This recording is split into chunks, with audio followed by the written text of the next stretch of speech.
You're listening to the We Are Libertarians Podcast Network. Find all of our shows at wearelibertarians.com. You're listening to the We Are Libertarians Network. Learn more at wearelibertarians.com.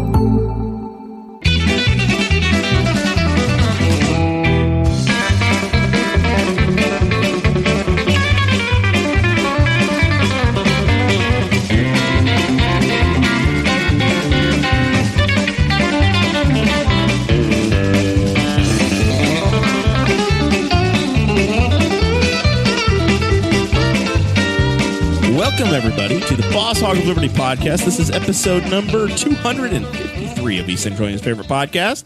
I'm Jeremiah Morrell. Dakota Davis is off on assignment torturing the people of Greenfield, Indiana tonight. Tonight, I have my long-lost co-host, Chase Peyton, with us. I'm here. On today's episode, we'll be covering the 2023 city election. It's kicking off kind of early. Way early, yeah. A little birdie told me someone might be running. I don't know. You'll find out later. And the month of May is in full swing. Joey Mulinaro is back and better than ever. I don't know how to do this, Sheriff. You're doing I don't know how to do this, Sheriff. I'm just looking at you in absolute awe. All right. All right, give me some pointers here. And then we got this other guy on the right, Kyle Robbins. Kyle Robbins is here. He was very, very self-deprecating in Patreon. Yes. And he said that he's a field filler in USAC. And I said he's a Silver Crown star. He drives fast. He drives fast, hard. Turns left. Shake and bake. Going fast, mama. Dirt, asphalt, doesn't matter. He drives, when he's on dirt, he's in the Boss Hog car, in the Beast. It's fantastic. And then who's over on the producer's desk? Zach Burcham. And what's he do here? He does everything. Okay. He's amazing. That's exactly correct. That's exactly correct. He's amazing. And then we have Grayson here. What describe Grayson to everybody so that they know, because he's new. And we don't know if it's permanent. He may walk out the door any moment. This is the first time I've met Grayson. But his energy just reads sex. And he goes to Ball State. Seems like a pretty cool kid. And we've renamed him. Yeah. Well, I don't know what Grayson Jolsin. We've named him Grayson Jolsin. Yes, Jolsin. Which is wrong. We know that. But it's a stage name now. Because that's what we picked. Way cooler than your real name. And I will have everybody know before we finish this up. His mom's watching. Yes, that I used to listen to 1070 The Fan. 1070 The Fan. And then it was Dan Dockich or Jersey Johnny saying, and then Joey Mulinaro, my producer guy. And that's where I knew Joey. And he was really Joseph Molinard, and they changed the radio, made him Joey Molinaro. Yeah. And here we are. Old Jersey Johnny, man. Love that guy. Yeah, Joey, what do you think? Joey, what do you think about what? I love that guy. Hope he's doing well. I had so much fun hanging out with Jersey at your wedding. All right. This show is about our lives in rural Indiana. We're here to push your boundaries and make you think as individuals. Sometimes we'll provoke you. Other times we'll make you laugh. But hopefully you'll always learn something new. Who's that? Who's the girl on your screen? I don't know. It appears to be Lily Owens, a sixth grader. She's the daughter of Corey Owens, the home inspector to the stars. If you buy a house in Henry County, first call should be Corey Owens. And then if you can't get Corey, call Bill Helsted. He's great too. But yeah, I'm trying to get my Facebook over to watch the video, and you're like, oh, who's this girl? Gotcha. Well, I'm going to thank the Patreon supporters. I will thank Christy Avery, even though she sucks eggs. Jonathan Phillips and Anthony Meyer. Yes. Meyer. So Christy is the big Lions fan in Fort Wayne that you love. Yes, I do love her. You've picked a fight with Christy because you're a Bears fan. You're both fighting for fourth place in the NFC North. So I don't know why. Listen, I wouldn't say fighting for fourth place. We usually end up in third place. Yes. All right. Kyle, do you have an allegiance in football? I'm just Colts guy, probably. That's fair. Yeah. That's very reasonable. Location. You were born after 84. Yep. Yeah, that's perfect. Joey's a Steelers fan, and of course, because his dad's a Steelers fan, because the Colts weren't here yet. Oh, yeah. Legendary story. Thank you for explaining that, so I didn't have to for the 15 billionth time. And I'm trying to plow new ground for you, Joey. I appreciate that, dude. Thank you for rocking my shirt, by the way. Yes, I wore this. Awesome. I wore this to Baton Rouge a week and a half ago in the stadium. I'm going to be honest. Nobody said, "Oh my God, why is there a kangaroo on your shirt?" Which I was hoping for, because I'd be like, "No, it's Joey." He's been the other pet peeve Joey has is explaining this kangaroo in the logo. Yeah, well, not pet peeve. It's just like, guys, come on, use your brain every now and then. Right? 1 + 1 is 2. Exactly. Figure it out. Yeah, but no. You know what's funny? Maybe there were people down there because Baton Rouge actually outsold West Lafayette for Joey gear. No kidding. So yeah. Maybe they were just like, oh yeah, the guys rocking Joey stuff. Well, it was the Garth Brooks concert. It wasn't like I went to a Tigers football game. I mean, but every LSU connection and person that I know down there was at the game. Yeah. It was insanity. It looked insane. It was we covered this last week, but we'll replow this ground again because it was the third largest gathering of humans I've ever been to in my life. Nice. Indy 500, Daytona 500, Garth Brooks at Tiger Stadium. Oh yeah, 102,000 people registered an earthquake on the seismograph. It was absolutely insane. That's awesome, dude. It was awesome. So jealous. Yeah, it was fun. Well, you can catch them in Cincinnati this weekend, but we're all busy. We're going to be busy for good reason, and then also it just doesn't really compare Death Valley to Cincinnati, right? It's not. Paul Brown Stadium isn't Death Valley. No, it's not the same. No matter how much they want it to be with Joe Burrow and Jamar Chase, it is not quite the same. Fine place. I've watched football at the Bungles Stadium, and it's we can't make fun of the Bengals anymore. They made the freaking Super Bowl. No, we can. All right, well, good. Yeah, suck it, Cincinnati. Yeah, Cincinnati. Make fun of the Reds. Yeah. Oh, God. Hey, there's always next year. I'm just hoping to go to some fall baseball games and pay like 30 cents a ticket to go watch the. I got to think that if there's like a late August game, Brewers versus Reds, it's going to be like $8 for sure. It's going to be the way that my cheap. Cubs are going. It's going to be that way for them. I feel like there's going to be some opportunities to catch some cheap baseball. Oh yeah.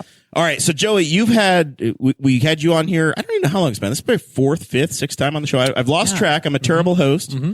Time flows by, but you're gearing up. The month of May is absolutely massive for you. All of us. But you just did the Kentucky Derby last weekend. Oh, yeah. So you wear 2 hats now. You're a racing guy, Joey. Uh-huh. Well, you've got like 4 hats. And the thing we've not highlighted on this show is that you have become ingrained in the horse racing world. Yeah. So you own a horse. Uh-huh. Minority owner. What? Listen, man. Well, if I own 3% of the Pittsburgh Steelers, I'm like, true. Screw the Roonies. That's true. I own the Steelers. Yeah. I mean, I'm married happily, right? So like, I don't need to use this. But if I weren't, I would be like, as a pickup line or kind of a conversation starter, you drop that in. Oh yeah, you don't own 3%. I own a horse. What? You do? Right. So I feel you there. So you own Vinco. Uh-huh. And Vinco, he wasn't in the Kentucky Derby, but everybody that went to Kentucky Derby watched Vinco race. He was on the card. He was on the full day card. He was in race number 1 at Churchill Downs. The 6-horse on Churchill Downs on dirt, Derby day, wearing the black and gold. Strong start, strong finish, but right there in the middle, doesn't like traffic. We've had blinkers on him the last 2 races. And he's still young. He's still trying to figure out. It freaks him out, you know? And he didn't run as well as we wanted to, but still proud of him. I get that. Super cool. Top 5, though. Pretty impressive. Yeah. It was, like I said, like if it would have had another furlong, probably second. Kyle? Maybe first. Kyle, you like top 5s. Top 5s are good. Yeah. Take those all day. Top 5 plays points, pay money. Yep. It's a good day. Yeah. So it was just, last. I mean, it was surreal to be down there. Dude, you guys, for as much as Jeremiah, you especially like events and being places and seeing, and even racing, because there is some crossover there. Motorsport, horse racing, a little bit. It's just awesome, dude. It was so much fun. So much fun. You guys get dressed up. Yeah. You put on your finest. Uh-huh. I don't think I own clothing nice enough to go to the Derby. I would have to make a special trip. You make this. I think most people there make the special trip. You got about 10% of like the who's, and then like people who live for the Derby who are there every year. It's like ingrained to their family who already have that. Everybody else is like, oh yeah, got to hit TJ Maxx or Kohl's or wherever the weekend before and get all derbied out. And you buy the world's largest hat. The bigger the hat, the better. Yep. And then you try to put a whole garden on top of it. Mm-hmm. Flowers. That's like mostly just the possums, ladies. whatever. Yeah. Well, it would be cool to see. Like you went with Ben. If Ben had worn one of those big hats, I think he would have been on the cover of a magazine. Yeah. It was, Ben was there. I mean, you know what's wild is that, so we got to, Churchill Downs on Saturday. So the day of the Derby, probably at like 9:15, 9:30, because my horse raced at 10:30, had obligations at 10. And we strolled down this back street in our ride, parked a block away from the main entrance, and I mean, we had to pay $20 for, like, the people who live there or whatever, which is fair, I guess. But I was just kind of amazed. I was just like, wow, what? Like, good luck doing that at the Indy 500. Exactly. As much as we love the 500, I was just. What's the head count for the Derby? Is it 100,000 people? 50,000? I think it's half. I think it's half of what? Not even half. Somebody said to me who's there, they're like, yeah, they're calling for like 150,000 today. And I was like, okay. Good luck. 150,000. Well, yeah. We found free parking at LSU for the Garth Brooks deal just on the other side of the basketball arena. I mean, it was not that bad. Oh yeah, that's right there. Yeah. What's that? It was just short of 150,000. Just short. Jesus. There you go. So not even half. So I saw a video of you doing your impressions with Kirk Herbstreit. Oh yeah. How cool is that? Like, I grew up watching, college football. Like, that's awesome. Herbie's the best guy. He is the man. He's like you see him on TV all the time, and you're like, man, that guy seems pretty cool. Yeah. And he's everything that you think he is. And he's a huge Derby guy. Yeah. And I was talking to Does him. he have a Louisville connection? Is he from Kentucky? No. Okay. He's from Ohio State guy. Okay. Yeah. Loves horses, though. It became a thing because like Chris Bear Fallica, he's a huge horse racer. So they just bond over it. Then they've been going for 20 years. And now he takes his sons, and they got a big group. It's always a boys' weekend. So luckily we got to meet up. And of course, while we're there, we're hanging out, and he put me on the spot. And I was like, well, I mean, I gotta let it fly for Kirk Herbstreit. Most other people who I see at the Derby, they're like, oh, give me a little. I'm like, I'm just having fun. But Herbie, it's like, let's do it, dude. Let's go.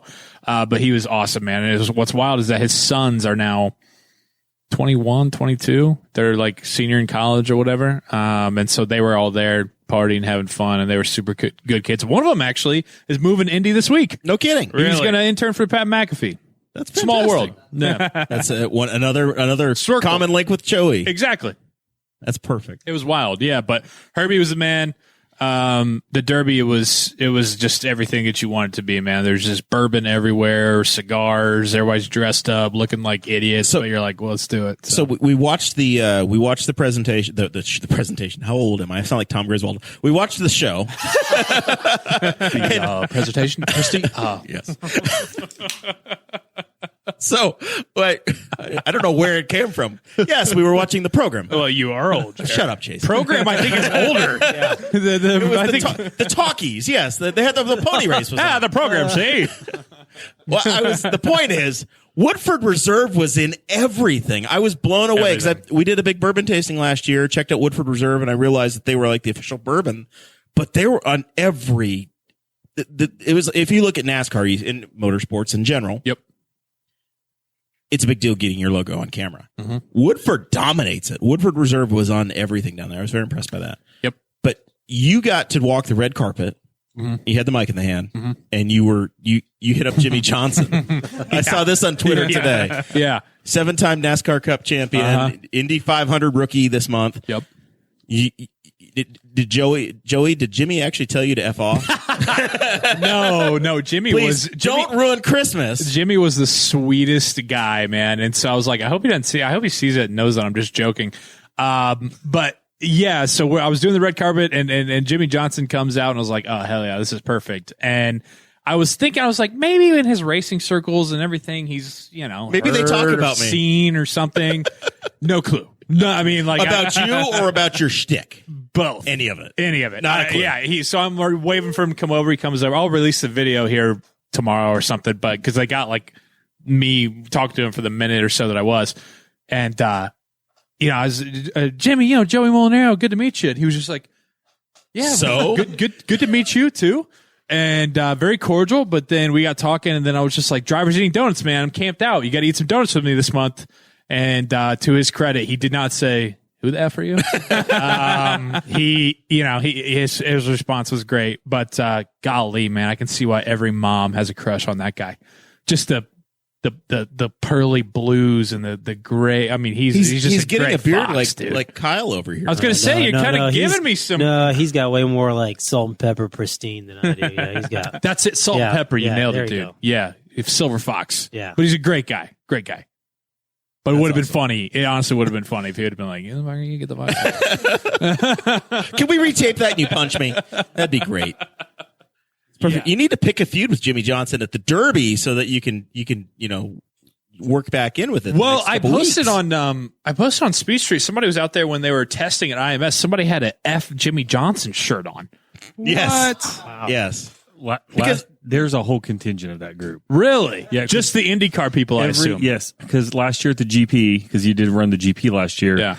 Like we were at turn 1, and there's a grass mound right there, and there were like 4 or 5 guys, and every time Jimmy Johnson drove by, they flipped him off and started screaming F Jimmy Johnson. That is so lame, lap. dude. And I was like, you guys really need to find like better stuff to do. It's not like he jumped out like he won a championship, said, I'm done with NASCAR. It's like he won 7. He's in his 40s. What's your problem with him? I mean, and he brings notoriety. And he didn't. So the thing with Jimmy Johnson is that he didn't steal somebody's ride. The car he's driving literally would not be on the grid if it wasn't for Jimmy Johnson. Yeah. Jimmy is the reason why Tony Kanaan was in a great car for the Indy 500 last year. He's the reason Tony Kanaan's in a car this year for the 500. And that car is fully funded because Jimmy and his people found sponsorship. They brought Carvana into IndyCar, which has bought all kinds of TV ads. Huge. And has been massive for the series. So he is not the slowest driver on the grid by far. There are 3 to 4 drivers that he is eclipsed already, only 20 races into his open wheel career. He did 1 oval in open wheel. Yeah, and he's top 5. Yeah. And if you pull up the IndyCar points, I'll let Zach do this now and he'll prove the point. But if you pull up the IndyCar points right now, I think Jimmy is beating 5 to 6, maybe 7 full-time drivers on the circuit. Yeah. I mean, he's more than than urban spot on the grid. I don't understand that sentiment. I think he's great, and he was just a super swell guy, and I hope to eat donuts with him in a couple weeks or next week. So, Jack's Donuts, Quack Daddy Donuts, because they are the presenting sponsor of Drivers Eating Donuts in 2022. My goodness! So commercial activation has been complete by Joey. So Quack Daddy Donuts in Pendleton and Westfield. They are great. I really. So do they get to build their own donuts in the car? Not in the car, but they do build their own donuts, and they're building their own donuts specifically for each driver that I interview. That's awesome. So they're gonna have there's gonna be a tie to each driver that I interview. That is their own special Quack Daddy donut. That is beautiful. That's very awesome. Cool. Yeah. Very excited about it. Yeah. So next week, week, sponsor or what they give? You have ideas, or is this? I don't want to spill the beans too much, but no, they come up with it. Okay, so the driver decides ahead of time. No. Quack Daddy. And so we're surprising the driver with. Okay, so they taste their own donut. Yeah. So next week, so far I have Kyle Kirkwood, Simon Pagino, and Elio Castroneves locked in Monday, and then those will come out probably race week. But those are already locked in, and there's 3 donuts that has already been approved, and it's going to be very exciting. Wait a minute. Who the hell's approving your donuts? Me.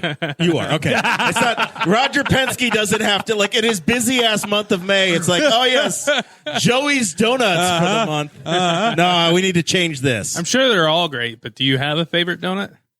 From Quack Daddy? Yeah. You know, they are all great, but the interesting thing about them is that like they're and one of the appealing parts about them is like they're not your just you go to a donut shop, you got your yeast, you got your glazed, you got your blueberry. But I will say they do only do a blueberry cake donut once a week on Wednesdays, and they're always calling my name. I'm a huge blueberry cake donut guy. Donuts. Oh God, so good. Why are blueberry cake donuts always like a one day a week thing at donut shops? Because they want to draw you in. It's the exclusivity. They're so good. They do them once a week. There's a bakery on the east side of Indy, Hearts, once a week. Jack's only does them like a day or 2 a week. And it's like, I want those every day. I had no idea I was going to learn this. Remember in this promo when we said you're always going to learn something new? We have learned about the scarcity of blueberry donuts tonight. Not just blueberry cake. Blueberry cake donuts. That is the important part. Okay. If they were just blueberry yeast with blueberry icing, not the same. No. Yeah, the cake is that makes the difference. All right. So I got my tickets. I'm taking credit for my wife's work. Sarah, Which I just saw her. Lovely Mrs. Is she Morrell. here? Yeah. She's made it back to the building? Light flipped on. I thought someone broke in. She's stealing all of Brian Nichols' equipment. Be a great troll. So Sarah jumped on instantaneously and got her tickets. You are the co-host of the Speed Street podcast. So Speed Street and Off Track with James Hinchcliffe and Alexander Rossi. Apparently that guy won an Indy 500 or something. You guys are doing a mashup podcast a week from Monday? Correct. At Sun King. Sun King Brewery off College, North College Avenue, downtown Indianapolis. If I didn't love you guys so much, if this thing sold out, I'd scalp my damn tickets. I didn't know they were going to sell out in 2 minutes. They did in a day. That was fantastic. I mean, don't want to toot our own horn too much. It's a limited, it's an intimate vibe. So it's not like we were selling out, 1,000 tickets here, but credit to Sarah and you, of course. You hopped on there right away. I appreciate that. We appreciate that, but it's going to be awesome, man. I mean, me and Tim and James kind of talked about this for a while, and then I hit him up at probably a month or two ago, and I was like, we got to do this, right? Like, we got to have some sort of event like this. And so that's what's happening. And we put it together. You're benefiting the Stop and Go Foundation. Stop and Go Foundation, which is great. And then, we left Conor and Rossi out of it so they could just do their thing. Plus, as we saw on Twitter, Rossi got brought in. I said something. Rossi left the conversation. He immediately left the group chat. Which right is on brand. Perfect. It was. I laughed. I told him I was going to tackle him next time I see him, which might be Monday. So you might see me tackle Alexander Rossi. Don't care if it's right before the race. Are you going to ask him to confirm live on the podcast that he's going to be joining Spam, Schmidt Peterson, Arrow McLaren Racing? Let's it has crossed my mind. Let's break the news officially. It's been written by Racer. It's been written by Indy Star, but he hasn't. I'm going to ask the question. Get him to blink this way, that way. I mean, let's force the issue because everybody in there is going to want to, hear, and I'm going to ask the question, and he knows that, and it has already been out there by multiple different publications. But yeah, it's going to be a great event, like you said, benefiting Stop and Go Foundation, getting everybody excited because the next day practice starts for the Indianapolis 500. Really ramping up for the next 2 weeks, which are just two of the best weeks of the year. And as we all know, maybe besides Chase, I don't know if you know, because I see on the rundown that maybe you don't know. I've been to one. Chase came to the Indy 500. I've been to one. It was the year that the hottest year Rossi? Ever. It was Will Power. What did you come the year that Quinn Nelson came to the campsite to the party, to the infield party? Maybe. I remember that. Maybe it was the year after. Okay. I don't remember meeting Quentin Nelson. It would have been 2019. You would have been. You said it was hot. It was hot. 2018 it was hot. Will Power right there won. It was literally like 96 degrees. I think Zach, maybe you could confirm, but it was hot as. It was horrible. I mean, had a great time. Really hot. I would do it again. Had a great time. Got shit faced. Saw a car go around once, and then drank a bunch of beer. I had a good time. It's a spectacular day. I remember that race. The Hemsworth was the green flag. It was Danica's last year, whatever year that was, because she was out super quick. I think it was 2018. Okay. But Hemsworth waved the green. Because she ran the 500 that year, the Daytona 500 that year too. Got it. Gotcha. Grayson Jolsin, shout out. Big stat guy. But Hemsworth, he wore black jeans and a white long sleeve button down, and then Victor Oladipo wore black jeans and a jean jacket. And I said, okay. Yeah, that's what you do when you're rich and famous. If it's hotter than balls, you wear whatever you want. Because my current fiance and I were walking. Time out. Just trying to blow past that. Was there a different fiance? Well, no, but she's gonna be my wife. I don't know what to call her. I guess my fiance. Yes, there we go. She wasn't my. She was my girlfriend at the time. I just registered that. I was like, wait, I've known you, but since that time, I need to find. I mean, she was my girlfriend. I don't know what to say. I mean, she's my fiance. I think you just say my fiance. Okay, so my fiance and I were walking into the 500 at that time. Chris Hemsworth shows up on the fucking screen. Oh yeah, and she's like, we're walking in the wrong direction. What time is it, Kyle? Right at 8 o'clock. He hit that hard. All right, jeez. I was like, we're walking in the wrong direction. We got to head back. Well, I got the hots for Chris Hemsworth, too. So I was like, all right. We missed him, though. Damn. Yeah. I was probably from me to Grayson from Chris Hemsworth I'm on that so day. jealous. Wow. I mean, as advertised. Just if you don't glistening off muscles. if you don't This is fully how I thought go, the show was if you gonna don't go. fully go, you're at least thinking about it. Yeah. You know what I'm saying? So Chase has been in our group chat for 4 years as not gay Chase. So he's you have a few man crushes, is what you're saying? Well, Chris Hemsworth is one, but can you blame me? No, I can't. Exactly. And you know what's funny is the next year, Christian Bale, Matt Damon did the duel because they're promoting, what was it, Ford versus Ferrari. Ford versus Ferrari, exactly. Really enjoyed that film. But they were promoting that, and I saw them even closer than Hemsworth, and I was like, just not doing it for me. It's not the same. I love Christian Bale. Best Batman in my opinion. But he doesn't also a damn good Dick Cheney too, because this he is a doesn't political hold show. a thing to Chris Fantastic. Hemsworth. Oh my gosh. Christian Bale is the old. As far as actors go, Tom Hanks has been fantastic forever, but Tom Hanks plays the same guy every time. Yep. He is a chameleon. As somebody who kind of does that, Yes. I strive to be like a Christian Bale. He's He fantastic. disappears into whatever, like completely. The Dick Cheney. Yeah, the Dick Cheney Money. is phenomenal. Money. I cannot think of a better act, like truly a better chameleon actor of just taking on the role than Christian Bale. For sure. It's not even an American. Still in American jobs. Could be Joey, but whatever. Yeah, just coming in, taking our jobs. All right. So you're going to be posted up at the Speedway. Yeah. Zach and I used to get to camp in the infield, and then COVID happened, and then the Speedway's like they've lost their memory of how they used to let commoners like you and I, Zach, camp in the infield.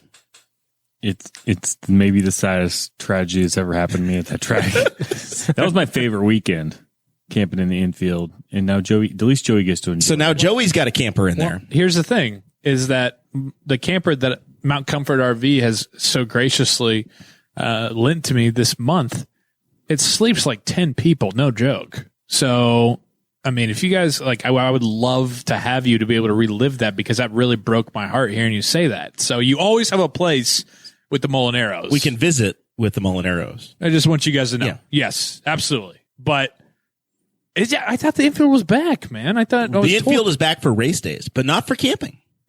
So we will be camping with commoners on the other side of the tall barbed wire fence. That's why your mother-in-law said, come visit the poors out yes, yes, there. I was like, what? yes. Oh, okay. Yeah, in 2019, we were able to camp with the Potter family, which I married into, thankfully. We were able to camp right next to where you're going to be in the museum. Oh, yeah. We were truly in the museum lot. 50 yards away from where Joey But now we're banished out there with the poors off on the other side of Georgetown Road. It's lovely, but we have to bring our own lawnmower to do our own maintenance and, make things nice. That's literally a thing. You do like, I don't know what we're going to do this year because my brother's not coming. Well, he'll be there. He's coming weekend one. He just needs to cut everything. Yeah. You guys have to, you have to divulge us. I have pictures from last year of Zach's uncle literally push mowing our campsites. Yeah, they probably like bush hogged it right before it rained for 4 days, and then the sun came out for 5 days. And so, yeah, usually it's like it tickles at your calves. And so, yeah, if you can get a mower there, you bring a mower and you mow your spot. Wow. It's a bigger deal in the Coke lot, but lot 2 is kind of Coke lot light. So Coke lot's got bigger issues. Oh yeah, I'm not. They got problems with other sorts of grass. I'm afraid to bring my equipment into the Coke lot. I think I would. I like to walk over and visit the Coke lot. Yeah. And Jared, are you vaccinated? Against COVID, yes. Against Coke lot, no. I don't think I have a card. I'm just saying I got vaccinated at the Indy 500. Does that make you jealous? A little bit, yeah. I got a at the T-shirt Speedway. and everything. You got the inferior Johnson & Johnson, didn't you? Yeah. Does that even count anymore?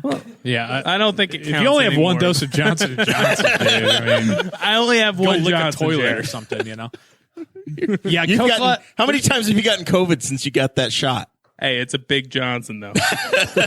Once. Coke lot, though, I'm with you. And I think because Rusty from Mount Comfort, when we were talking about all that, he was like, "Yeah, this sounds good.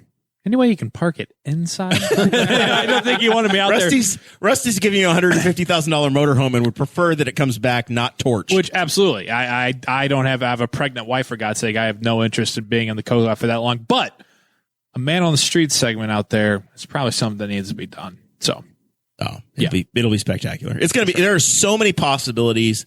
The number of people that are out there, the amount of interviews, the amount of content. It is a content creator's dream. Have you ever gone foaling? Football / bowling? Yeah. But is that like in the Cobot? Do they have that? They invented it yes. there. And it's lit 24/7.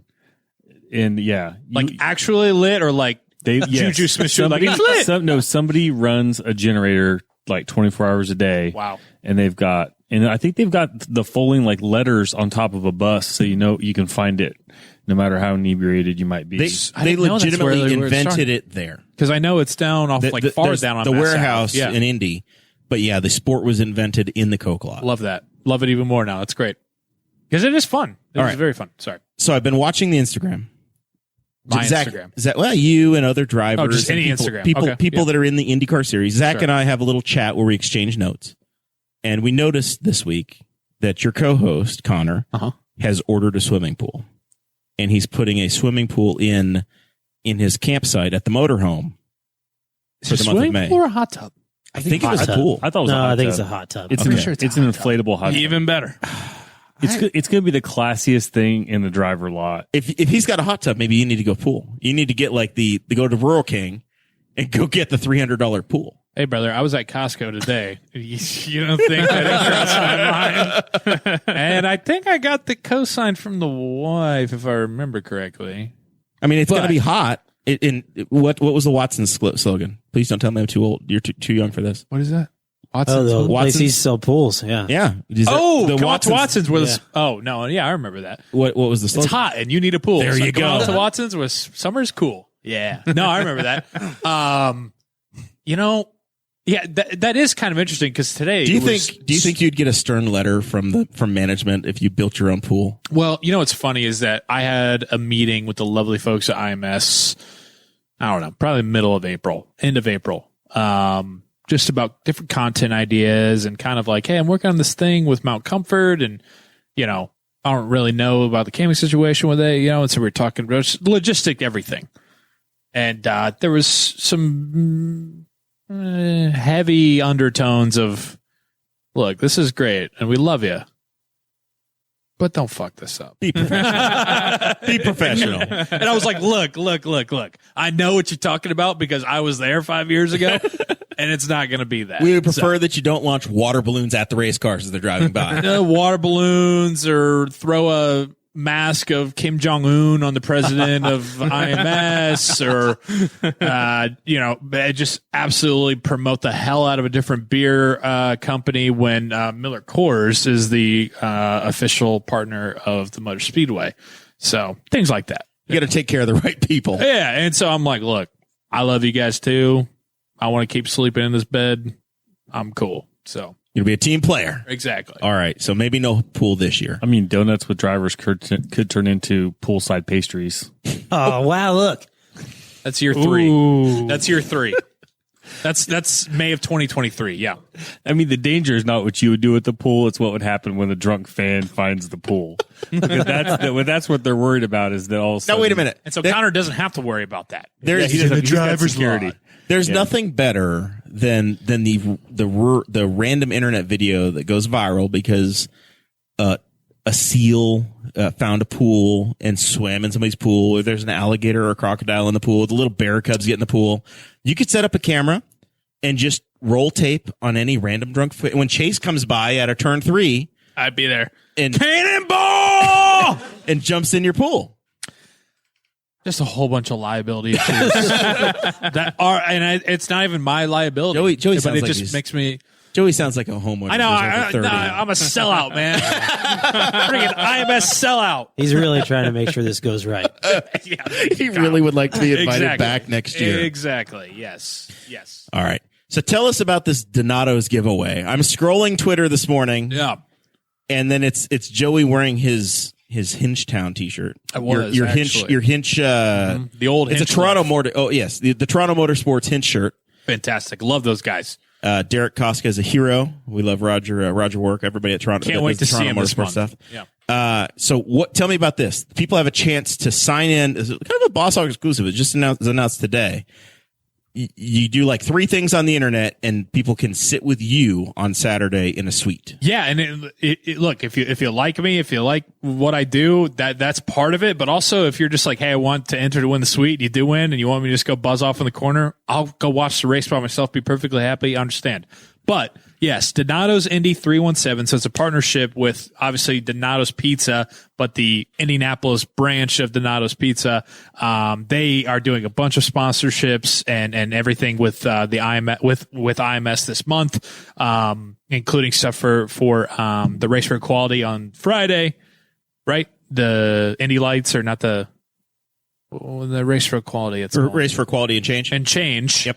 On Friday, and then I think they're like the official sponsor of that, and then the GP on Saturday, and so they enlisted me, and I was like, yeah, that'd be great. And so what we're doing is, like Jeremiah said, you can go to Donato's Indy 317 on Instagram. Be sure to give them a follow, and then both on their account and my account right now, and the link in our bio is just a real quick. You click that, you enter to win, and yeah, this Saturday you can come up and sit at the top of the pagoda with me if you like, and be right there on the backstretch, I guess you'd say, for this race. But right there over the Art of Bricks, and it's gonna be awesome. It looks spectacular. Chase, have you had a chance to go on the pagoda yet? Have you ever been out there and been up to the pagoda? I have not. So it is the skyscraper that's in this place of the old Master Control Tower, but it's like a 13, 14 floor building. 13. Yes. With views of the entire front straightaway, and then they have suites in it as well. Absolutely spectacular. Sounds amazing. It's the place to be. So you have until so the contest is going to end on Thursday. So you have until Thursday the 12th to head over to Donato's Indy 317, give them a follow, and then enter yourself to win. And it's race week at IMS. What more do you need to say? All right. So 3 weekends at the Speedway. Mm-hmm. We've got the Grand Prix this weekend. Mm-hmm. We've got the all of next week is cars on track for the Oval, and then qualifying weekend, and then the Indy 500. So you're becoming a veteran now. You're becoming a spokesman for the Speedway, and bringing folks in. I've been preaching this for years. This is, I think, the 5th year of this show where we've done a month of May special, which is coming up in 2 weeks.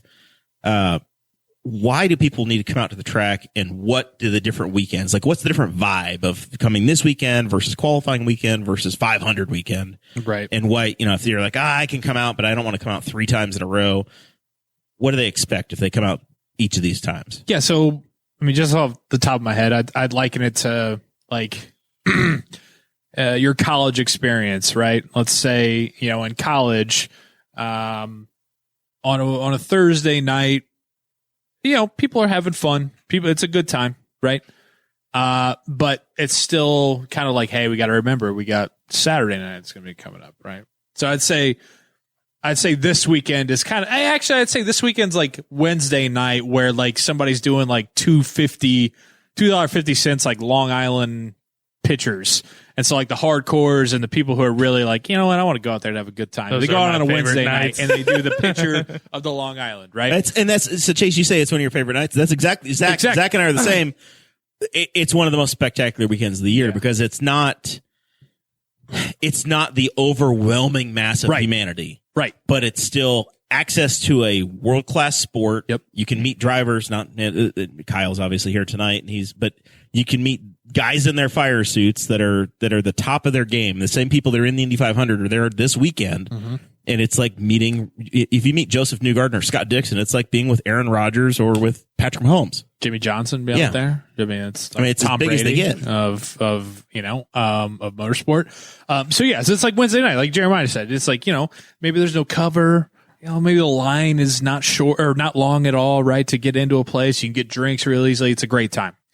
Then next week, qualifying weekend, that's more your Thursday, Friday type feel, right? It's like, oh, this is getting real. It's the weekend now. It's race month. It's race week now. It's the fast cars. You're on the edge of 235 miles an hour. And if something goes wrong, there are real consequences. Yeah. There's some stuff on the line here. You watched Alex Palou, IndyCar champion. He lost it coming off turn 2 and just drilled the wall as hard as you've seen. Yep. On the Saturday of qualifying last year. But it was a big deal. But luckily for him, I mean, it was a big deal, but then it was like, holy cow, because of the next week, and all of a sudden he's battling back and forth with Elio. I'm thinking that, holy cow, Polo's going to win.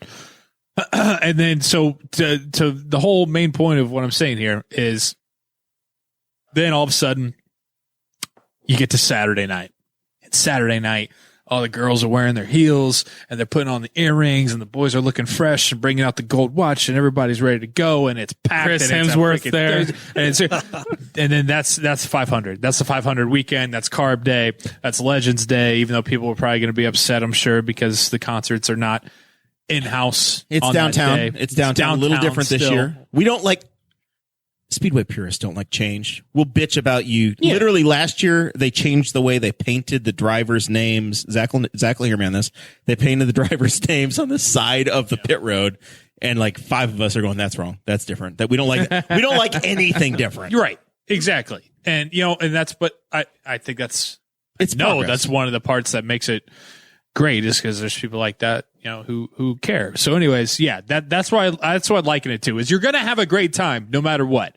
It's 3 days in the college sense, and it's 3 weekends in this sense that everybody looks forward to. It's going to be fun, but they just each offer something different. And so like this Friday, Kyle, you're coming out for the first time with your son. Mm-hmm. He's 4.5 years old. Yeah. This cool. is the perfect family weekend at the track, right? So if you're going to bring your little boy, your little girl, and you want to introduce them to the Speedway, Zach, this is kind of the same story for you. You don't bring your kids to the 500. No, they stay in the camper. But I just lock it. And for everybody asking, I just lock them in there. He just locks the door and says, I'll see you in 7 hours, Owen. Here's some fruit snacks and water. Just give them an iPad. They'd be like, wait, you left? Yeah, the switch is charged up, buddy. Here you go. But it's the family-oriented weekend. The next 2 weekends are the families in the grandstands. Yep. And then you graduate to being able to come to the mass of humanity. Right. And another thing I like about this weekend, too, and again, you have to forgive me because I'm still more of a newcomer, way more of a newcomer than you. But like this weekend, for instance, a lot of most of the IndyCar races are on Sundays. A lot of them. Yep. And so then this weekend, you have Friday. You start your weekend early. You have cars on track all day long, multiple practice sessions, qualifying, and then you have the race on Saturday. And so that mixes it up a little bit. You get that Friday, Saturday feel instead of, maybe somebody has to go to work on Sunday after qualifying or I know most people have Memorial Day off after the 500, but still you got that kind of Saturday for me, college football, kind of weekend feel to it. And I like that. Yeah. Zach, you got anything else for the previewing the month of May? No. Anything people need to be looking out for, ready for? No, I do. The Grand Prix weekend's a fun weekend to go out to. That and like in qualifications weekend too, is you want to go out with your kids, take them out, go out on the grass mound, set up like either one, you put an awning up, but you can put like an umbrella up, and then I'll let my kids just run around. The Grand Prix weekend, it's chill. Like you can enjoy the track in a very different way until Carb Day, and then when it's Carb Day hits, it's kind of like your access is a little more limited just because there's so many people. But it's worth. But even if nothing else, to try and find your way into Speedway on the Saturday night before the race, there's probably not a lot of equivalent experiences to that. Just people everywhere. I've been very lucky over the last handful of years to get to go to a lot of really cool events, and I can say without a doubt. Multiple football national championships, now the Kentucky Derby, big time NFL games, whatever it is. You're right, Zach. The night before the Indy 500 in Speedway, I mean, you can literally, it almost feels like you can reach out and feel the energy in the air. Like it is so palpable that it's very hard to put into words. So yeah, I mean, just being out there for that, like it's getting me like chills, like emotional talking about it. But yes, that is a great point. And anybody who hasn't done it yet, I think you owe yourself, especially if you're a Hoosier. Chase, if we talked you back into it, you coming out for anything this year? I'm in. All right. It's going to be a party. I'm always down. I'm always down. I've been once. It was a great time. I'll go again. All Is right. it going to be 100 degrees this year? I hope not. No promises. Yeah, who knows? No promises. The 500's great, and these. I guess what I'm trying to say is, yes, people are going to come for the 500, but come for the other shit. Come for the Grand Prix. Yeah. Just come. Come out this weekend. Get your feet wet. I feel like if you come out for the Indy 500 and you're like, God dang it, I don't want to deal with a bajillion people, and I don't want to spend my entire day fighting traffic and getting there at 7 a.m. and just being walled off and dealing with all these extra people. Come watch the cars on the Saturday of qualifying. Come just post up, bring your cooler, sit in the stands, and enjoy. Or, yeah, for sure. I mean, this is pretty much exactly what I was about to say. But like last year, since me and my wife were both working from home, like, a bunch of other people, but like practice days. If you could make a practice days are amazing. The week of practice, because I mean, you're getting full. These cars are hauling it. They're doing everything, and you get full act. Not full. I mean, like what I'm saying is that like there's not any of that hardly. You just walk in, you show your ticket, and then all of a sudden you're right there. You're getting snacks. You post up wherever you want. You're watching these cars. You want to sit on top of the suites? You sit on top of the suites. You want to walk up right behind pit lane, even if you don't have a credential. You walk up to the fence and you're standing right there, and Indy 500 3-time champ Takuma Sato will come over and take a picture with you. It's phenomenal. And I don't even know. I think last year maybe it was like $15, $10 for a practice day ticket. Maybe. Yeah. I mean, like $10-15 at the gate. Maybe, take a half day on a Thursday, or take a full day off on a Friday, a fast Friday or something. I mean, it's just, there's so many other things. Like, I'm glad you brought that point up. There's so many other things besides carb day and race day, which rightfully so, those get all the hype and the credit, if you will. But you're looking at an example and hearing from an example right now of somebody who fell in love hardcore with this because I said, hey, you know what, right, let's go out to practice for a couple days. Went out to practice, did all that, and it's like, there you go. You're hooked. You're in. I wish they were practicing more that Monday. That Monday after qualifications, they're doing a 2-hour practice on that Monday. And if you can get to that, it's like 12 to 2, I think. You will see as much running as you'll probably see on any practice day all month, because they will all be doing race runs. And that's the 23rd. That's the day. Okay. Yeah, the Monday. Okay. And that's they got rid of that the last couple of years, but brought it back this year. That's an insane day to watch, because they're all doing the same thing. It's all race running. They're qualified. They're ready to go. And they're just going to go running packs in traffic for 2 hours. And they're going to be probably coming in and doing like hot stops to get right back out there, because they only have 2 hours. That's half the practice they get after qualifications before the race. So, yeah, I love it. I did not know that. I will be there. Chase has overspent his bladder. I can see already. Or we've upset him. We've pressured him too much, and he's panicked. Hey, once you get going on it, it's just it's when you mix the White Russian stout with the Jack's Donuts, and it's just too much. You can't stop yourself. All right, who watched the F1 race over the weekend? I did. Did we catch some of this? I did. Clips of it. Yeah, I actually gave in. I've had a hard time with this, Jeremiah. I'm all in on IndyCar, as we know. I'm very much in on NASCAR. I'm having a little trouble with F1, but I did watch it this weekend. I watched quals. I didn't get a chance to watch the race yet. So motorsport is an all of the above for me, right? I love watching Kyle race. Yeah. I came into motorsports with NASCAR, and I followed John Andretti to the IndyCar series in 2007 or so. And then I fully embraced it at that point. F1 has always been kind of a different elitist crowd, but it's because of Drive to Survive. It's come along and it's become very mainstream in America. And we're to the point where we have 3 races in North America, in the United States now, 5 races in North America. And ESPN accidentally discovered magic when they got the rights for free 2 years ago, 3 years ago, at the same time that Drive to Survive came along, and they've been airing races commercial free. And it has just been spectacular for F1 in North America. So they've got this guy. We've talked about him once before, Martin Brundle. He's a former F1 driver. I love this guy. And he does the Robin Miller grid walk that they invented on Versus or NBCSN years ago. And he runs down pit road and he grabs drivers, celebrities, whoever he can talk to. But the problem is that he's a total fish out of water. In North America, he has no concept of who anybody is in America. So funny. So a couple of years ago, it was Megan Thee Stallion. Last year, I guess it was Megan Thee Stallion. Coda, you right? Was it at Coda? Yeah. Yeah. And this time he runs up and he thinks I assume he's got a producer in his ear. And he runs up and he says, Patrick. And he stops this tall, black gentleman with an afro. And he's like, Patrick. And he finally gets the guy to stop and he asks him, shoves the mic in his face. He's like, what do you think of the F1 race or whatever? And he's like, the guy's like, it's the greatest. I've never been here before. It's perfect. And then at that point, I think he figured out the producers told him. I feel like he was a good 45 seconds into that interview before he said, oh, you're not Patrick. What is your name? And it turns out it was not Patrick Mahomes at all. No. It was Paolo Banchero, who's a forward at Duke basketball. He's about to get drafted. He entered the NBA draft. He's going to be an NBA player.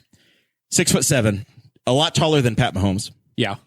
But Martin Brundle, how the hell is he supposed to know that? Well, I think one of my favorite part about that was, even though it was hysterical in its own right, is that on his way to mistakenly call Paolo Banchero Patrick Mahomes, he walked right past Dwayne Wade. like he was walking past me or you. Excuse me.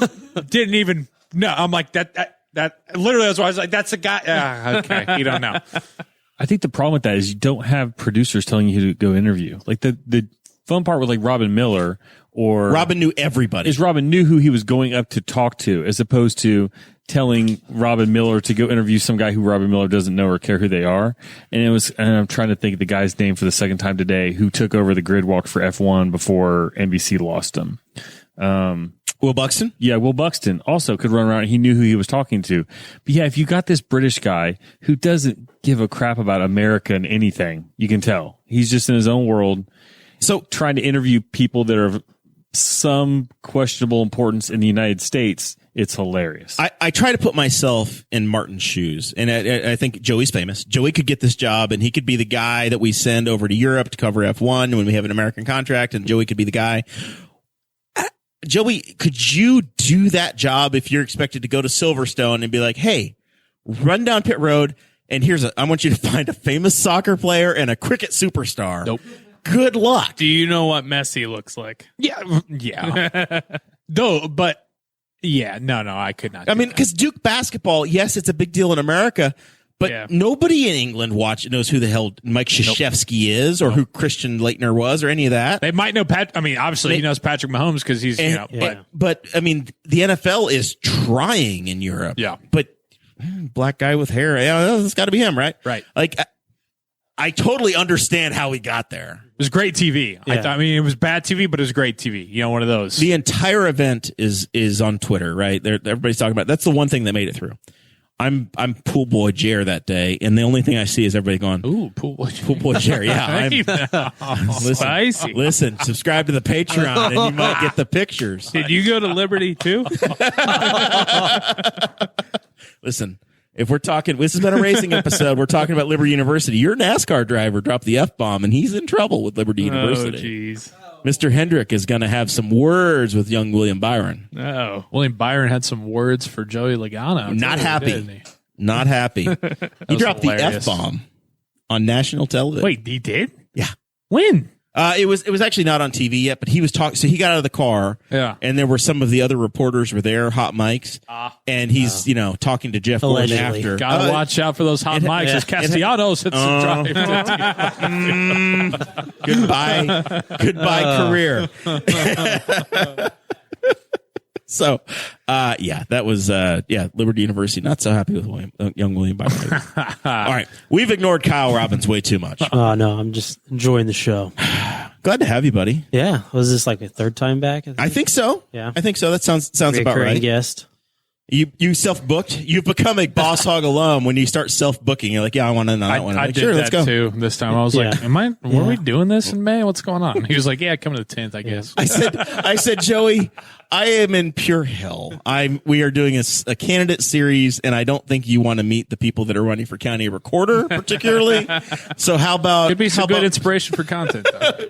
I don't know. That would have really helped the recorder episode, because if you recall, we ran out of content about 14 minutes in. Oh, geez. Yikes.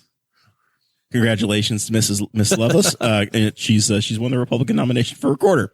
So yeah, Joey's here. Kyle's here. You're running. Kyle's a fantastic story, and we were talking about this before the mics came on. Kyle runs the USAC Silver, or as Dakota would say, the USAC See. Silver Crown Series. Out of his, I'm going to make it small, sound small and rinky-dink, and it's really not. It's a 3-bay shop. But you run out of your family shop on Riley Road in Newcastle, Indiana. You are running against guys that are on PitFit's Instagram. There are guys that you're running against that are full-time but they're racers. also, they're putting food on their table while they're doing that too. So, I still got a 9-to-5 job. So right, they're full-time, and you are machining parts at Magnatool. You run the Magnatool Beast in Silver Crown Series, and you run some sprint car races as well. Every now and then we'll dabble in it. 16, 17 race schedule. What's the season Crown this year? stuff is 12. 12 this year. Yep. And what I tried to explain to Joey is that there was a linkage between the IndyCar world, the open world, and championship cars, which became IndyCar versus Silver Crown, where there was a lot of crossover in 50s, 60s, 70s. If you go to the IMS museum, the cars that are there from the 60s, 50s, and 60s look like Kyle's Silver Crown car. I got to do that this month. Very, very similar. Nice. And you run the same tracks that they did back in the day. I mean, like we talked to before, the Hoosier 100 used to like rival the 500 back in the day. And you have the same exact guys that would go run that the couple of days before the 500 that would still be at the big track. So your most recent race was the Sumar. Yeah, Sumar Classic. Spectacular. Yeah, and that was like the first time we've got her on Terre Haute in like 4 years. I was there with you last year. I was wearing the t-shirt. I was on the crew. I had my pit pass, and I brought the rain to Terre Haute last year. Out of nowhere. It did not go well. It wasn't even supposed to rain that day. No, and it was just torrential. And it never rained at the Speedway. I drove to Terre Haute just to hang out with you guys in the toter and came back. But this year you had a fantastic run going. You qualified second? Fourth. So yeah, we were round up. We were top 5 both practices, and then we were 4th in qualifying. And better than Vinco. Yeah, and then they finally Terre Haute got some new promoters, a couple guys, Bernie Stugen and Scott Ronk, and they pumped some money into it. I don't know if you were there. You got to go up and look at it. It used to just be like center block concrete walls in the corner. They were only about 4 foot tall. So if you tripped up in the middle of the corner, I mean, you'd head straight for those things, and it could be roll cage first into a sharp concrete corner. Ugly. Yeah. So, but this winter, they're in their team. They added about, I don't know, probably 15, 20 foot wall, like Jersey barrier type walls in the corner. It really made that track a lot safer. I think all the drivers are pretty happy to see that happen. So and it's just a facility that had been neglected for a while. Not that the past promoters didn't take care of it. Just nobody really pumped some love into it. So it's good to see them, putting some tender love and care into that place. So, and the track was badass. I mean, it was not a Terre Haute we'd seen in a while, especially for a Silver Crown race. The pace and the feature was a little surprising for all of us, I think. So a little too much for the motor. Yeah, we still haven't figured out what happened. It was either like a piston or connecting rod, but it wasn't anything our motor builder did wrong. It was just kind of a part failure. Evan Jackson out of Gaston builds our engines, and he always does a great job and gives us great horsepower. So we'll figure out what's wrong with it and keep on chugging on. I'm going to ask a very difficult question. Yeah. If you look at our mic flags in here, they say Boss Hog of Liberty. And there's a very similar sticker on the side of your car. And we put it on before Eldora last year. Yeah. And Eldora didn't go real well. No, Eldora, that was not a good. We broke in practice, and then we weren't even racing. It was just firing it up. Just before you got out on the track, you missed practice. You had started at the end of the line, and I think you made it 2 laps, and then shit broke again. Yeah. And that was carrying our sticker. And then the first dirt race back this year. No. So I'm taking all the blame. No, so we ran it again at Eldora. Well, no, it was on there all last year. So we had 2 top 10s at the miles, and then we had a 8th at Eldora in the fall. So it's not the Boss Hog it's not this. Yeah, so we ran 4 more races after that happened. All right. So because it feels like every time you run that car, the pavement car is fine. No, but that dirt car, we're getting you in trouble. No, I think we're okay. All right. So you're not asking. We'll be lined out for Port Royal here in June. You're not asking for that Boss Hog sticker on the pavement car though, because it's risky. So I sent you guys, and if you're a patron, you get the show notes emailed to you now. John Christ, are you guys familiar with John Christ, the comedian? Yeah. Oh yeah, a little bit on TikTok. He's all over the interwebs. He claimed he's the world's smallest NASCAR sponsor. He stole our shtick. Yeah, I did watch that video today. He was pretty pumped up. And when he got there, he was a little bit rude awakening. He had a sticker on the side of the Corey LaJoy. I want to say Randy LaJoy. That's his dad. This is how you know you're old, when you say the driver's dad. I'm real excited about Ward and Jeff Burton racing this weekend too. Corey LaJoy's car, he had the little sticker, and it was probably a 1/2 inch by a 1/4 of an inch tall on the driver's side of the car at Bristol on the dirt race. Right, Yeah, right behind the fender well. So yeah. Perfect. Fantastic. He stole our shtick. And you know who else gets a sticker on a car every year at the 500? The big check guys? Well, those guys too. I was JMV. JMV always runs a sticker on the Ed Carpenter, right? Yeah. Have you negotiated this with Conor yet? He's got. No. I mean, Conor's responsible for all of the sponsorship at Ed Carpenter Racing. I don't know if you've noticed it or not, but all of the cars are Conor's sponsor now this year at ECR. I have not talked with Conor about that. Maybe a little Speed Street sticker on the car. That would be nice. Maybe this is some content. You were asking for content next week. Yeah. The content's probably baked in already, or the helmet's probably baked in, done. You can't add anything in. That's probably custom painted. A little sticker on the car somewhere. But I was told that like Colton Herta added a sticker last year to his helmet when it was already. Oh, so maybe it's possible. You find a sticker in the right place. Yeah. I mean, listen, I don't want to dream too much, but victory lane at the Indy 500 lasts forever. Mm-hmm. Conor led the most laps in the race. He did last year before the unfortunate tire incident with Graham's tire. You imagine Conor rolling into victory lane, and the NBC cameras are rolling, and they look right there at the top of his helmet, and you got the Speed Street logo living on forever.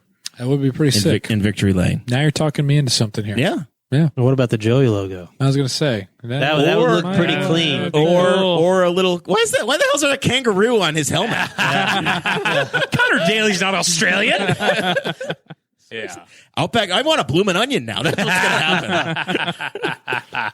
Hey, I'll take Outback. We can work something out there. That's I like right. that. But maybe that should be the kangaroo.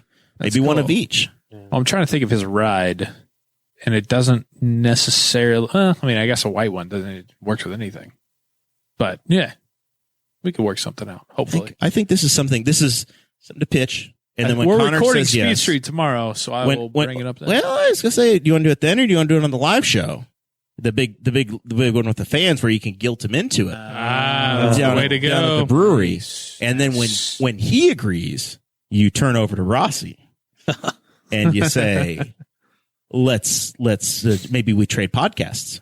Maybe there's a bet.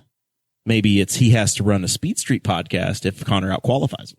Okay. And then if Conor has to run the off track, maybe we could do that. Rossi, and then there's some real high stakes for Indy 500 qualifying. Not this, because everybody's going to make the race. But but if Conor outqualifies him, Rossi has to run a Joey sticker. Wow. Maybe these are the ideas. This is great. You should send these to me after the show. This is awesome, so I can remember them. Yeah, I could talk to Rossi, Paisan.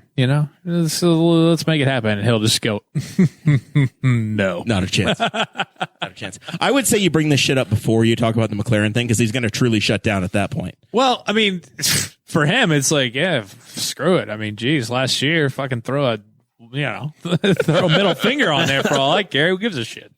So let's bring that up to him, which I'm sure he would also love to be put on the spot for in front of everybody.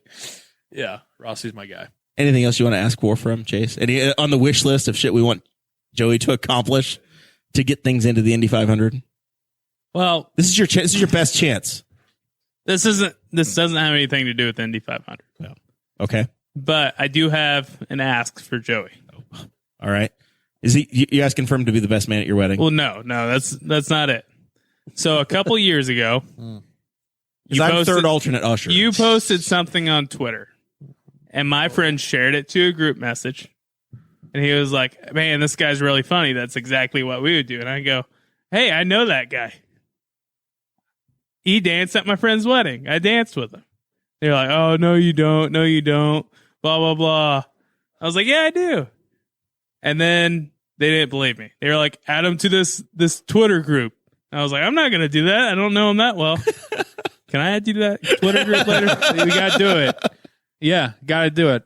Okay. Well, when I'm laying in bed with my dog and my wife and I'm scrolling Twitter, I want to be added into that group. I just want to say sup. Yeah, no problem. All right. Thank you. Easy. Piece of cake. Listen, I'm in the Prude, the Marshall Pruitt podcast group with Yeah, you IndyCar are. champion There you go. Alex Palou. Yeah. Alex suffers through being a Prude member. We have hard cards and everything. Alex. His little face is on it. What a guy. Spectacular. Yeah. I got a question for Kyle, too. Okay. How big are your balls? Depends on the day, I guess. Because Nice. I thought I was going to be big into racing, right? Like, I like the race car games. I watched some of the racing growing up. Not as big of a fan as Jeremiah. But we went racing for his on his wedding day. Just go-karts. Go-karts at Newcastle Motorsport Yes. No cage around the go-karts. Wasn't quite prepared for that. Yeah. I thought That's I a was little gonna, more risk, you know. thought I was You had a gonna helmet shit on. You had myself. pure safety. You know, I've got a full cage around me, so Gotcha.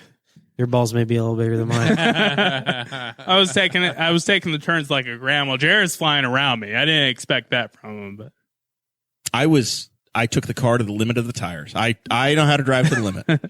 But I was in a go-kart at 8 years old, so I had past experience. Yeah, but there's places that you're like, this is like a Sunday drive, but then there's some places you're like, holy shit. Kyle, doesn't the drive shaft run between your legs? Mm-hmm.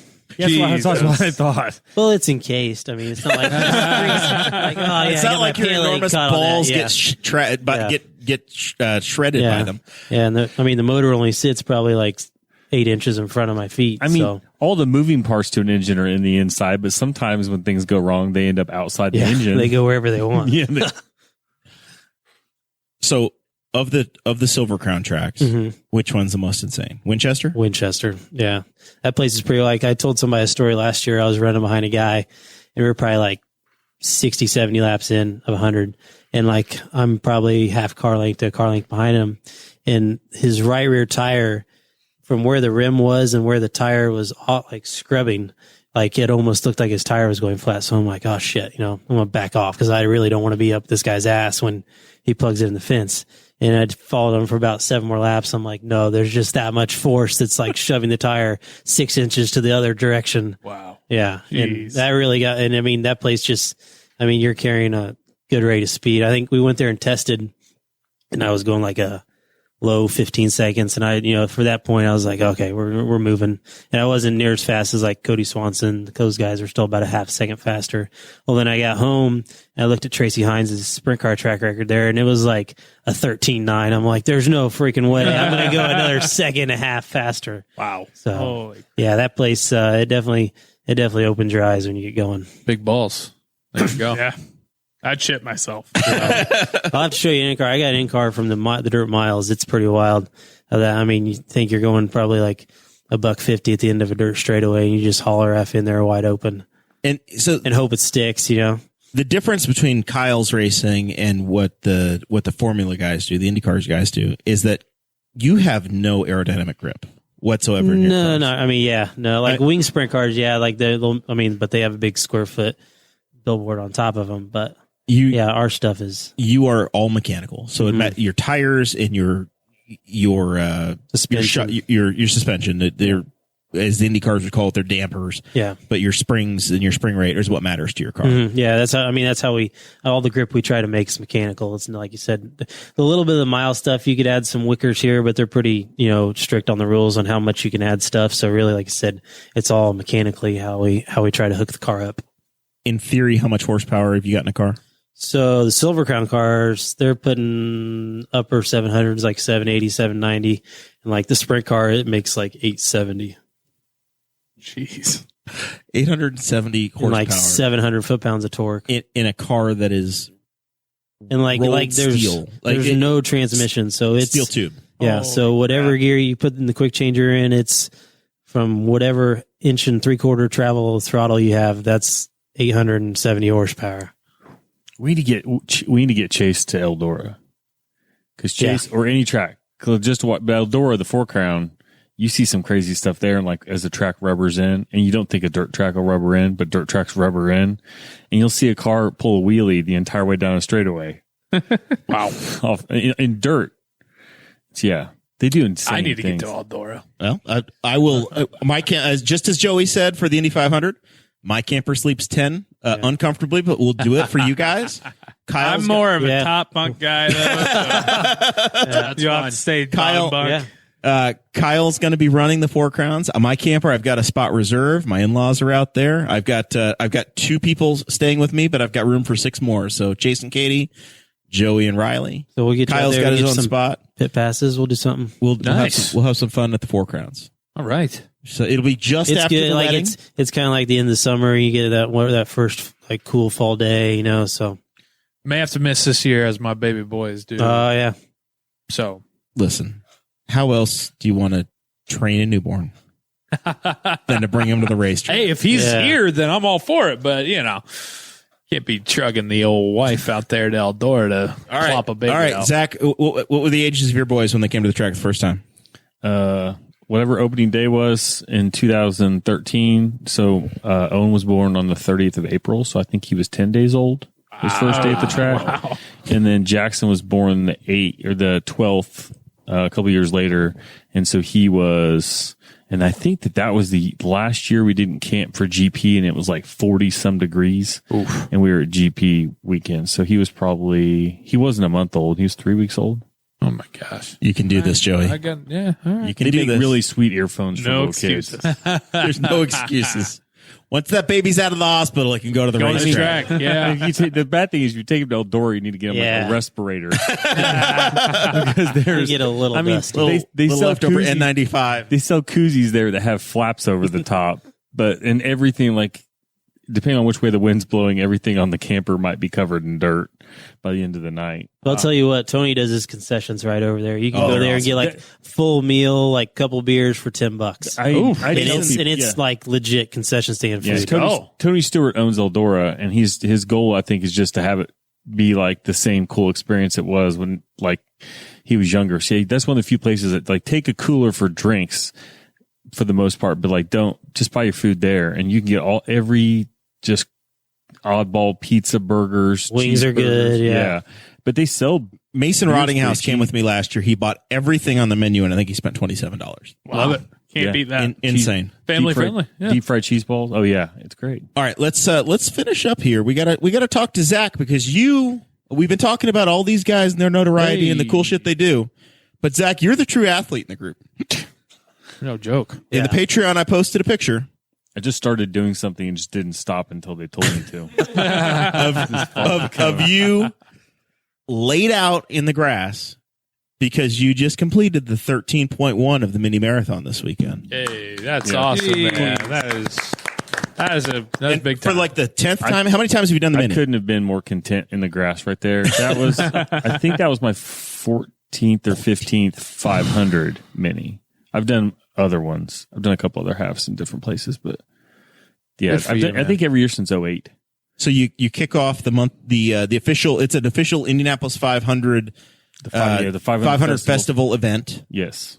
You lined up? I assume you start by the zoo or downtown on West Street, like Picture I Field. start right in front of the Idle Jorg, right between the Idle Jorg and the JW Marriott. Yep. So there's different people starting different. Everybody generally works their way up to that area before they start. They have different waves. Does it? Is it like other races? Is it special? I mean, you said that, you told us before we went on the air that people were passing out vodka shots. So I'm a little concerned about this. The way this not goes. Normal. Dave Calabro was handing out donuts at the start finish line of the oval, which I didn't get. Stealing because your idea, Joey. When you go in the track, they tell you like no gels. Like some runners will have like gels that they'll eat along the way. They're like, no gels on the racetrack. If you don't want puke on the racetrack, then don't give me a full size glazed donut. like just over halfway through a half marathon. And nowhere to puke really, unless it's just the track or on pit lane. You got to puke in between pit lane and the The track. safer barriers are probably a good shot. That's a good choice. Yeah. Yeah. But I was Somebody did that there a couple of years ago, didn't they? puked in there. Yeah.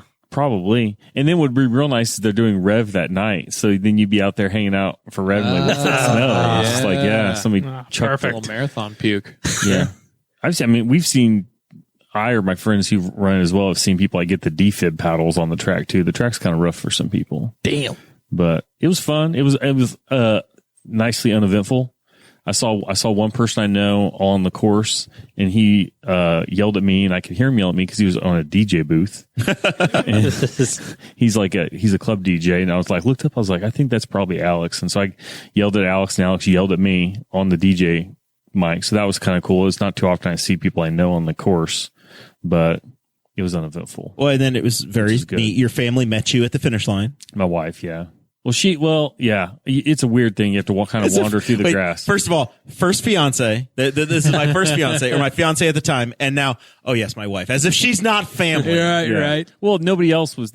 I understand. My kids were at home. I get it. Like my kids weren't there, but like it was weird because they usually have grandstands there, and they didn't have the grandstands, and so I orient off the grandstands as to where I need to go, and I'm not entirely cognitively there when the race is over.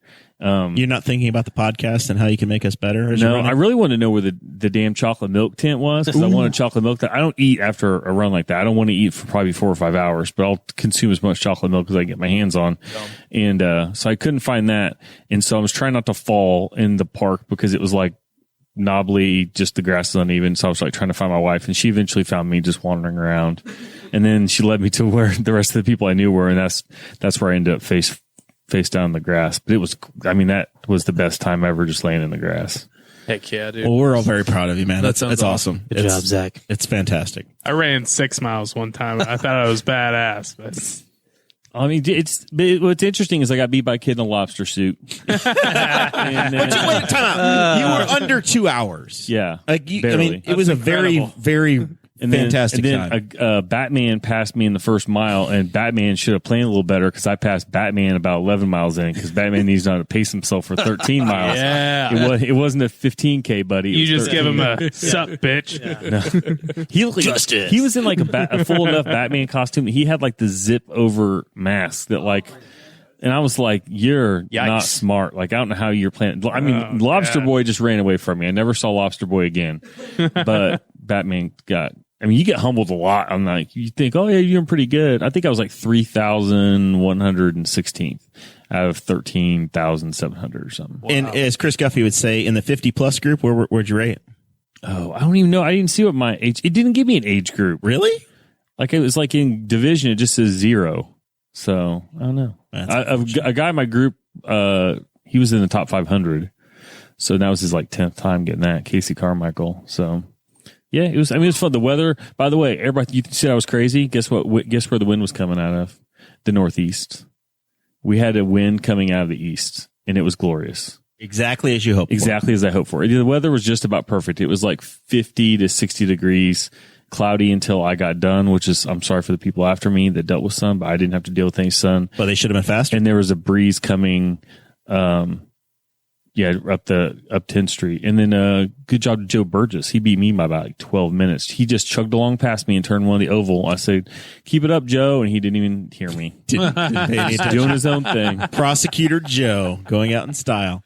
All right. Final thoughts, Zach. You got anything for me? I assume you got to thank Steven Vitterto for his. Oh my gosh, yes. So I didn't. The one reason I didn't watch the Formula One race. So I went. I probably mentioned some of this last weekend. I went camping in Columbus. I came back. Everything with wheels that I took to Columbus, Ohio, needed a welder. When I got back, the exhaust got fixed last week, and then Mr. Vitterto came.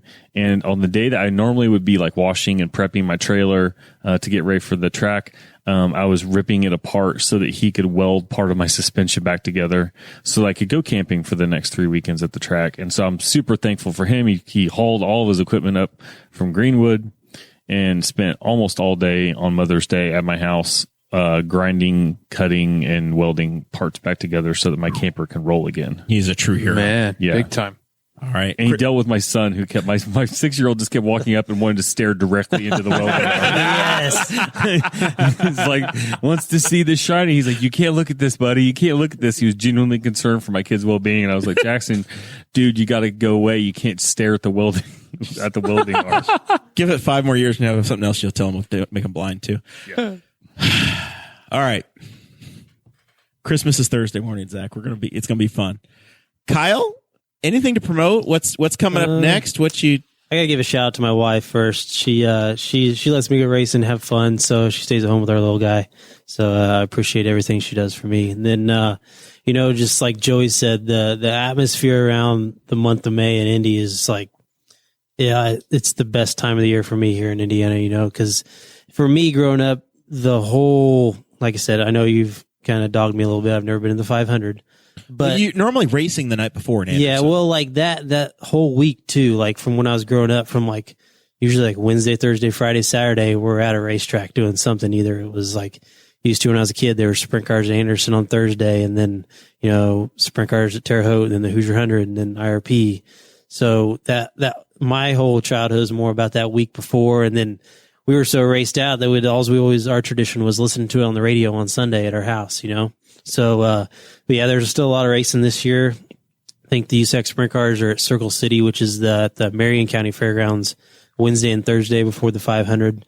And then we're out at IRP on Friday with the Crown cars. And then, if you've got time on Saturday, definitely run up and check out the little 500. I think they've got like over 40 cars entered this year. So they're going to have to do bumping up there. They will start 33 cars, 11 rows of 3, just like the Indy 500 at Anderson Speedway. At a quarter-mile pavement racetrack. With pit stops. Yeah, and I if you've never seen it either, I'd YouTube it and watch it, or check it out in person. It's nothing like you can beat in person. So, and they got live pit stops. I mean, which aren't common for sprint cars. It's they've evolved quite a bit over the years, where now like most of them all have IndyCar air jacks on them and IndyCar fueling rigs and stuff. So, I mean, they're down to where they can change 3 tires on a sprint car in like 15 seconds. And they pit outside the track. No, they do it. Yeah, in the X. They split the X in half.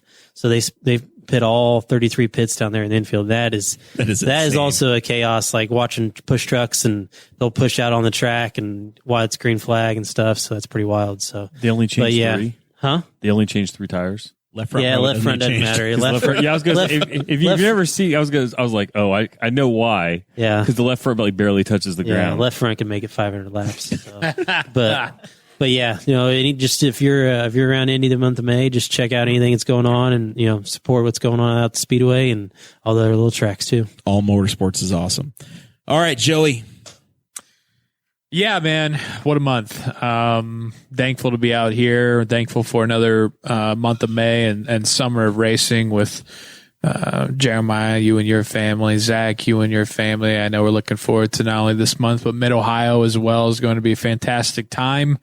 Donato's Indy 317. If you guys are in the area, if you want to make the trip, hopefully, out to the GP on Saturday, watch from a really cool suite up at the top of the Pagoda, like Jeremiah was talking about. You can go there, Donato's Indy 317.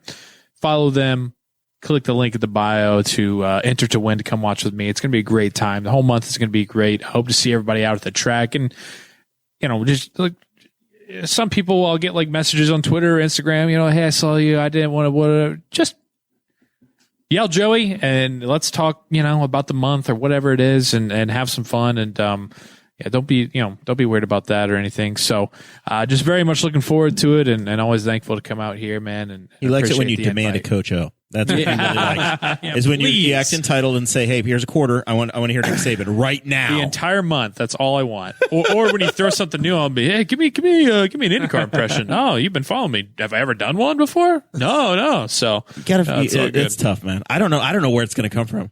Do you have an idea of who the first driver is going to be that you're going to try to do? I don't. Is it a Pagano? Is it something totally off left base? It could. Lee Diffie. There's definitely something there. Yeah. He's the voice of the Indy 500 now, the Indy on 500 television. and IndyCar on NBC. I love that guy. I don't really have any in mind, not right now, because I mean, all the American fellas are just pretty standard. That's why I feel like it's going to be like a Jack Harvey or somebody. It's going to be it's going to be somebody that has a unique accent. Jack's accent is so thick. Hinch just tried to push me to do Elio. I feel like that's just like disrespectful. So I don't know. So I steer away from that. Also, I feel like he might just like kill me or something. I don't know. He seems like a very like don't want to be on the wrong side of that guy. So don't want to be on the wrong side of him. But no, nonetheless, just so excited for this month. That's going to be great. Chase, thanks for joining us, man. I miss you. Oh, thanks for having me, man. Joey, Kyle, You guys have any wedding advice? I got like 3 months left. Wedding advice. Do's, don'ts. Keep her happy. Just always remind yourself nobody cares. Like at the end of the day, and what I mean by that is like you're gonna get worked up about the flowers, you're gonna get worked up about the colors, Yeah, she's you're gonna there. get worked up about the candles, you're gonna get worked up about the freaking snack beforehand that nobody's gonna notice. Nobody's gonna know. If you have booze available there, that's all anybody cares about. I remember Joey had White Claws at his wedding. He served pasta, and it was fantastic. Yeah. All I remember. And for you, I don't know. For me, it felt like the fastest day of my life. Like I can't, Yeah, I was I gonna say cannot recall very talking fast, to anybody. Like it was just like boom, boom, boom, boom, boom. Don't get too I don't know what you're playing. Yeah, just soak it up. It 3 or 4 yeah. times. at the end of the day, it feels like 15 minutes. Yeah. Like you just like everything just goes by in a blur. And so try to go around and schmooze, and then make sure you eat, because it's really easy. Yeah, not to the day you get married to like somehow not be able to I've actually heard get the that. meal.